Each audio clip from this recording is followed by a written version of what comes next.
இயேசு படகுல தூங்கிட்டு இருந்த அந்த சம்பவம் ஞாபகம் வருது. கடல் கொந்தளிக்குது, தூங்கிட்டு இருக்காரு. இவங்க எழுப்புறாங்க அவரை. அவர் ரெஸ்பான்ஸை பார்த்தீங்கன்னா, என்னை எழுப்ப வேண்டியது அவசியமாக இருந்ததான்ற மாதிரி இருக்குது. என் பிரசனமே பத்தாதா உனக்குன்ற. இன்றைக்கும் கூட நம்ம வாழ்க்கையில் அவர் தூங்கிட்டு இருக்கிறது போல தெரியலாம், ஆனாலும் கூட இருக்கிறாருன்னு தெரியுமா, உங்களோட இருக்கிறாருன்னு தெரியுமா, உங்களை கைவிட மாட்டாருன்னு தெரியுமா.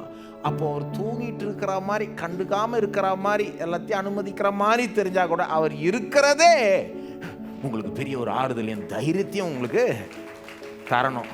நிச்சயமா என் படகு முழுகாது, சான்ஸே கிடையாது. இதுதான் நம்ம ஆட்டிடியூடா இருக்கணும். இப்படிப்பட்ட ஒரு வாழ்க்கையை நாம வாழ முடியும்.